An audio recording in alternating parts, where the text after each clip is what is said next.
Hey everybody, so I've been saying that I was going to post another video soon just to let everybody know what's going on and the dates for the surgery coming up. And a lot of people have been asking me on Facebook and even in the comments to my previous video about like how this all started with the TMJ and needing total joint replacement. So I wanted to talk about that. So today in this video, I was going to talk about the origin of it, how it started, how it developed over time, how it got to this point where I'm needing complete total joint replacement and complete orthognathic, which is basically upper and lower jaw reconstruction. So, and then I'll give the technical diagnosis for anybody who's in this kind of world and going through this so that you see what the technical diagnosis is and then what that is in layman's terms. And then also the impact that the braces have had on all this. So anyway, I just wanted to, if you don't know kind of the story of what's going on, then watch the first video, and this is kind of part two.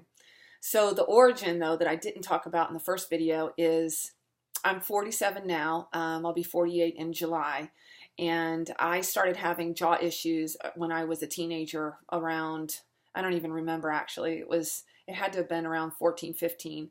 And my orthodontist sent me to an oral surgeon. And by jaw issues, I just mean I could open fine, I could move my jaw around fine. It would just click and lock a lot, and I would just it would click and go in and out. And you know what I mean when it goes in and out. If it's happened to you, you know what I'm talking about. And then I could manually kind of put it back. But the oral surgeon back then, so this was 30 years ago, said, well, you're gonna need jaw reconstruction, and we can either do it now, or if you don't do anything now, it'll just get progressively worse as you get older. And back then, what they did was in layman's terms, they broke your jaw and wired you shut for 6 months. And there were a lot of risks to it then, and there still are now, but back then there were a lot of risks because there's all your facial nerves for your lips and nose, and all the many nerves that control the movement of your face are all kind of right here. And so when you're having jaw surgery, those can be cut. And according to the surgeons that I've seen, many of those nerves are almost like invisible to the eye. So you can have like a droopy lip or an eye or something like that that droops after these surgeries. So back then I just decided, you know what, it's not that bad, I'll live with it. So over the years, it just kind of got progressively worse. I would be eating and normally, and then it would lock, and I would kind of have to put it back in place for me to keep eating. But it was still livable, and I was pain-free. So a lot of people have asked, were you in pain during this time? Because a lot of people with TMJ problems, it's very painful, and they get very bad headaches. And I was very, very fortunate that I have been pretty much pain-free this entire time, and I've had very minimal headaches due to my jaw issues, and that's extremely rare. It's very uncommon, so I've just been very fortunate with that. But it got progressively worse over the years, and especially about 5 years ago, I really started noticing this right one kind of locked permanently, but I was still able to, the left one was still good, and the right one had locked, but I could still open my mouth pretty well. So it wasn't impeding me. I decided a couple years later, I just decided to move. So a lot of things were going on in my life that it wasn't impeding me enough. And I wasn't in pain. I wasn't having headaches. It was just more of an annoyance than anything else. So about 2 years ago, this one definitely locked, and I could not move it back in place. And this one was still opening. And so about 6 months later, I finally was like, okay, it's time, because this one started locking too. And then that way, I just could not eat very much. It was very difficult. And it is painful when they lock. So I went and saw a surgeon here locally, and Dr. Streeter. And basically over the course of the last year, this is January of 2018, so this started basically the summer of 2016 that I really started getting treatment. We started with a splint. That didn't work for about 3 or 4 months. It was getting worse, and then he did in February of 2017. The first surgery that I had in the hospital was bilateral arthroscopy, arthroscopic, which is where they go in and I can't even, oh, he removed the discs, my jaw discs completely. He said they were completely shot. And he was still wanting to try some more conservative things. After that surgery in February, starting in March, I started physical therapy about 2 to 3 days a week, about an hour with a therapist specialized in working with TMJ patients. Nothing was really helping. My surgeon was disappointed in the outcome of that surgery, and the physical therapist was in communication with my surgeon regularly. And then so it was getting worse. It still wasn't helping. In July, my surgeon thought it was muscular related, that I just needed to release those muscles and then my jaw would help open. So in July 2nd of last year, I had a coronoidectomy. That was a bilateral coronoidectomy. It's where they go in and this big muscle right here, he went in and he cut that. And he said, typically what happens when you're on the table is literally when they cut that, your jaw just like opens wide like a python. And mine did not do that. And he said he knew right then and there it was not a good sign. So but we continued physical therapy after that. So that was July through September. So I've been having then physical therapy from March all the way through September of last year, 2 to 3 days a week. Again, just really working it, trying to get it open. Still wasn't helping. So by September of last year, he said, I think we're at that point where we need to start talking about total joint replacement. So that's when I went and got the second opinions. And I won't go over that again, but because I talked about that in the first video. But anyway, Dr. Larry Wolford is who I've decided to go with. And I wanted to tell you guys the technical diagnosis so that people who are, going through this can know. So the actual diagnosis of my condition is bilateral TMJ arthritis with mandibular hypoplasia and maxillary hypoplasia. And basically what that means is, so this is what's going to be done. Today is January 14th. And on January 30th, I'm scheduled to have the big surgery in Dallas with Dr. Wolford at Baylor Medical. And this is what's going to be done. And I'm going to do all these technical terms, just go over this for people who are going through this. So just hang tight and then I'll explain what will happen. The bilateral TMJ reconstruction with total joint prosthesis. That's where they're going to take out my arthritic, totally gone joints that are left. The discs are already out, so I just have these little joints here and they're completely shattered. So those are going to be removed, and they're currently making with TMJ Concepts in California custom joints to be put in. And I'll show pictures of those later on, but not in this video. Then maxillary osteotomies with bone plates and bone grafts. Abdominal fat graft to the bilateral TMJ. That's where they go into my stomach. They take some fat out of my stomach and they actually cushion the joints with my own fat so that the joints end up kind of, I guess, they're cushioned with the fat. I told him to take out as much as he could get of my fat. Bilateral partial turbinectomy. So that's in my nose. You have turbines in your nose. They're supposed to be kind of narrow. And mine are enlarged. I've never been a nose breather like you're supposed to be. I've never been able to breathe through my nose very well. I've always been a mouth breather. And so Dr. Wolford's the one that pointed out it's because of my turbines in my nose. So he's going to correct those so that when I wake up, I'll be able to breathe a lot better through my nose.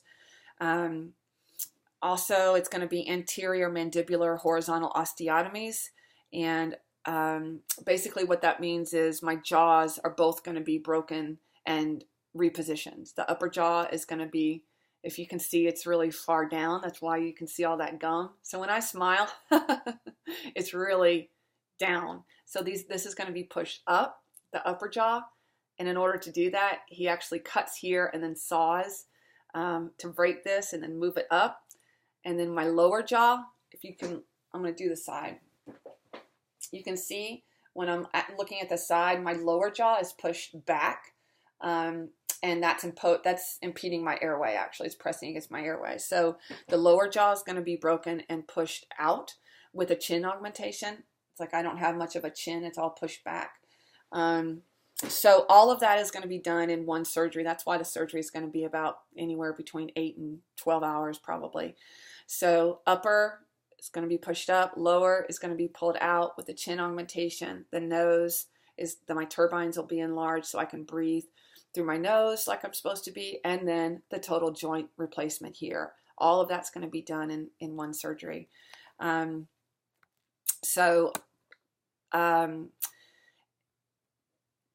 so that's January 30th. So the plan is for me to work through January 26th. I'll leave on the 28th, pre-op is 29th and the 30th. And then I'll probably be probably 5 to 7 days in the hospital. And then I'm supposed to stay a week in Dallas after that so that Dr. Wolford can continue seeing me for every single day. And my niece lives there, so I'm going to stay with her and her husband, gratefully. And then I'll be back here for probably another 3 weeks. So I'll be out of work total at least 5 weeks. And then I plan to go back, assuming that all goes well. So that's the plan. And that's how it kind of evolved over time. And that's where I am to this point. There is nothing else that's going to be effective at this point. So my bite right now is, I had the braces put on. So the braces, I never had to have braces before because my teeth were always pretty straight. So the braces were put on the end of October. That was the day after I posted my first video. And the point of the braces is to make sure that my bite is where it needs to be and that my teeth are where they need to be. And then the day before I fly out to Dallas, I'll go in and my orthodontist is going to put hooks on every single tooth. So it's going to be really hard to eat, and I'll be filling my mouth full of wax because it's going to tear up my gums, because I'm going to have surgical hooks put on so that during the surgery, Dr. Wolford will actually take little tight rubber bands and band my jaw together. Instead of wiring me shut with metal wires, he's going to band me together with rubber bands.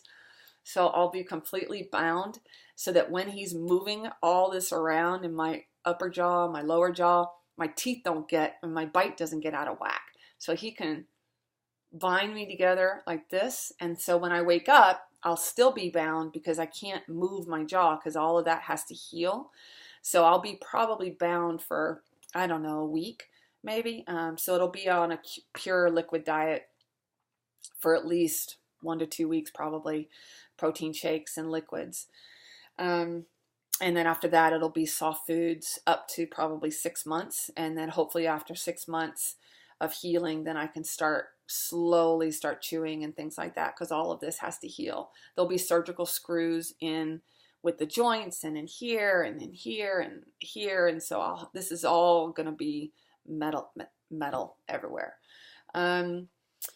So the braces have actually made my bite smaller, and they've actually made it harder to breathe.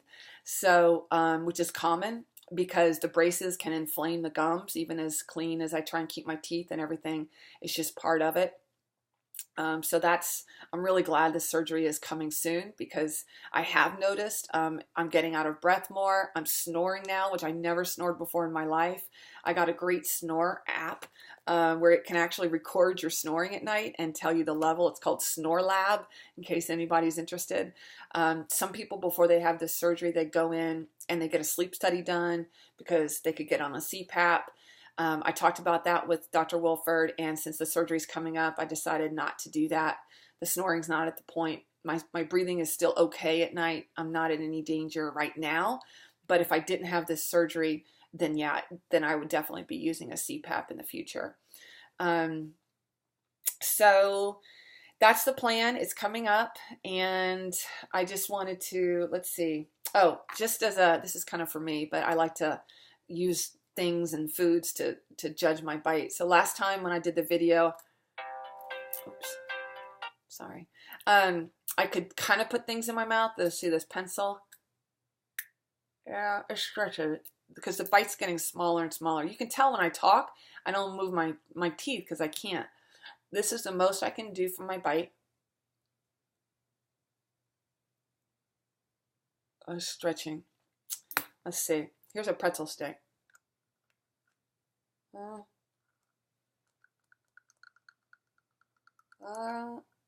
I don't even eat these anymore because it's too much of a pain. Once you get it in your mouth, it's so hard to chew it. It's really hard. Here's a highlighter. There's no way I can get your highlighter. No way. Oh, Blueberry is always my big thing. Okay, so here's a blueberry. I show out where I am. Okay, so I can get the blueberry. Look at this. So here's a strawberry. Kind of nasty looking, but